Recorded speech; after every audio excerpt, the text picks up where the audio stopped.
G'day, my name is Bill, these are the bots, welcome to the video. Today we're taking a look at the Studio Series 86 Deluxe Class Windcharger.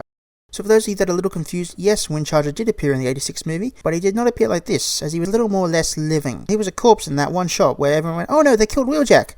Oh, and I guess Windcharger is also there. This figure here is clearly not dead like in the movie. Instead, he is based off his look in the first two seasons of the cartoon, in which he was very much alive in one of the Autobot minibots. A smaller line of chibified Autobots that Hasbro has been releasing updated versions of over the last few years, with 2025 appearing to be the year we finished the first two seasons lineup of minibots, with this guy finally completing the 1984 minibot roster alongside SS86B, Earthrise Cliffjumper, Kingdom Huffer, SS86 Brawn, and Legacy Gears, and also technically Age of the Prime's Bumper, but enough about that, let's get started. The paints and plastic on this guy are amazing, which has been a constant with 2026, with the plastics being consistently solid across the wave, with the red plastic on this guy being very solid and vibrant. Also, there are no gaps in the arms, they are all filled in. The paint on this guy is mostly focused on the torso, the feet and the head. Also, the faint windscreen on the back, which is cast in clear plastic and painted. The head sculpt, on the other hand, is... well, it's Windcharger, alright? I don't really know what to say. It's a head inside a box. What more do you want? Something neat about it, though, is only on a swivel joint. It cannot look up in the traditional sense, so the designers engineered a clever fix. Coming around to the back of the head, you can see this little switch. If you push down on that, he looks up, which is a little weird when you think about it. Why go to the effort of adding 2 points of articulation to a tiny head when it could have been a ball joint? I mean, I'm not going to complain, as I'm all here for a little bit of extra engineering. Windcharger's articulation is your standard post-war for Cybertron affair, apart from the ankles. Now, in theory, there is nothing wrong with them per se, but due to the way the transformation works, they bend quite high on the leg, leaving him looking a little weird in most poses, with the ankles bent. But I understand why, as due to the transformation there is literally no way to fix this. Also, his hands are on ball joints for the transformation, which I guess counts as wrist swivels. For accessories, Windcharger comes with his tiny little pea shooter, and this. Now what is this, you might ask? Well, it's supposed to be a representation of Windcharger's abilities, which is that he is essentially the Transformers equivalent of Magneto. Not that he's a tragic anti-hero, but that he can control magnetic fields, which sounds pretty overpowered when you consider everyone is made of metal, but they never really did anything with it in the cartoon, and after the movie he was lost to the pages of history.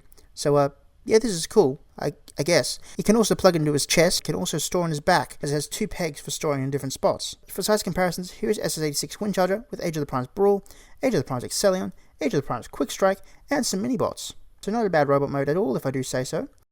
Now let's check out that alt mode.